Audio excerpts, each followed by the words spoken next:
এদিকে টানা ভারী বৃষ্টি ও পাহাড়ি ঢলে চট্টগ্রাম, বান্দরবান ও কক্সবাজার সহ বিভিন্ন অঞ্চলে দুর্ভোগ চরমে পৌঁছেছে। প্রাণহানি ছাড়াও ভেঙে পড়েছে যোগাযোগ ব্যবস্থা।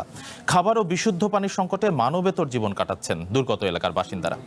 অন্যদিকে বান্দরবান ও মৌলভীবাজারের অনেক এলাকা তলিয়ে আছে। বিচ্ছিন্ন রয়েছে সড়ক যোগাযোগ, বন্ধ রয়েছে বিদ্যুৎ ও ইন্টারনেট সেবা। গাইবান্ধা ও তিস্তাপাড়ে তীব্র আকার ধারণ করেছে নদী ভাঙন। নতুন করে বন্যার আতঙ্কে দিন কাটাচ্ছে উত্তরাঞ্চলের মানুষ। বান্দরবানে বৃষ্টি না থাকায় কমতে শুরু করেছে সাঙ্গু নদীর পানি, তবে কাটেনি মানুষের দুর্ভোগ। এখনো শহরের নিম্নাঞ্চল সহ বিভিন্ন এলাকা তলিয়ে রয়েছে। বিচ্ছিন্ন সড়ক যোগাযোগ, বিদ্যুৎ ও ইন্টারনেট সেবা বন্ধ থাকায় চরম ভোগান্তিতে পড়েছেন জেলার বাসিন্দারা। নষ্ট হয়ে গেছে আসবাবপত্র, খাদ্য সামগ্রী ও প্রয়োজনীয় জিনিসপত্র।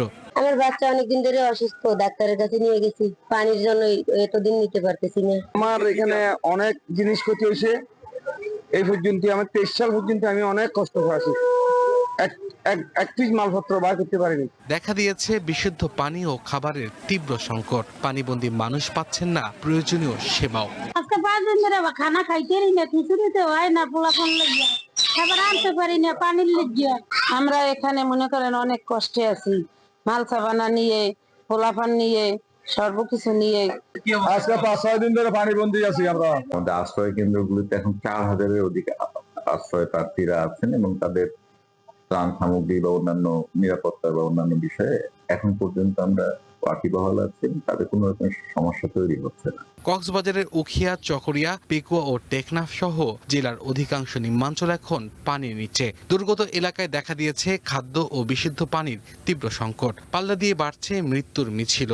রবিবার সকাল পর্যন্ত জেলায় 8 দিনে মৃতের সংখ্যা দাঁড়িয়েছে 28 জনে। আশ্রয়কেন্দ্র আছি, পানি প্রায় 8 পানি বাড়ে গিয়ে কথা কি বল হন ইয়া নাই, পানি বেশি। আমাদের রাজাখালী, পুরা রাজাখালী পানির তলে ডুবে গেছে। পুরো এলাকায় পানি নিমজ্জিত আছে, যেহেতু এখানে পানির এখন সুপেয় পানির তীব্র সংকট। বৃহত্তর চট্টগ্রামের 9 লক্ষাধিক মানুষ এই মুহূর্তে বন্যার কবলে। এর মধ্যে সাতকানিয়া, লোহাগড়া, চন্দনাইশ, বাঁশখালী ও বোয়ালখালীর বিস্তীর্ণ এলাকা সবচেয়ে বেশি ক্ষতিগ্রস্ত। কেবল সাতকানিয়া উপজেলারই প্রায় 80% এলাকা প্লাবিত। আশ্রয় কেন্দ্রে উঠেছেন অনেক বাসিন্দা, তবে শুকনো খাবার ও সুপেয় পানির সংকট নিয়ে তাদেরও পড়তে হচ্ছে বিপাকে। গাইবান্ধায় তিস্তা ও যমুনা ব্রহ্মপুত্র নদের পানি কমতে শুরু করলেও কমেনি ভাঙনের তীব্রতা। উজানের ঢল আর প্রবল স্রোতের কারণে জেলার প্রায় অর্ধশত পয়েন্টে শুরু হয়েছে তীব্র নদী ভাঙন। মৌলভীবাজারে নদ নদীর পানি কমতে শুরু করায় জেলা জুড়ে দীর্ঘস্থায়ী বন্যার সংখ্যা কিছুটা কেটেছে। মনু, কুশিয়ারা, ধলাই ও জুড়ি নদীর পানি বিপদসীমার নিচ দিয়ে প্রবাহিত হচ্ছে। পানি উন্নয়ন বোর্ড বলছে, নতুন করে অতি ভারী বৃষ্টিপাত না হলে নদীর পানি বৃদ্ধির সম্ভাবনা নেই, তবে দুর্ভোগ এখনো কাটেনি।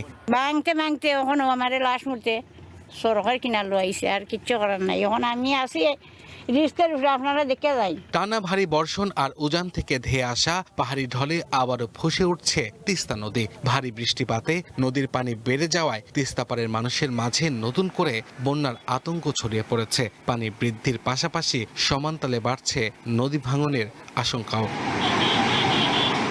Abdul Al Mamun, one national desk.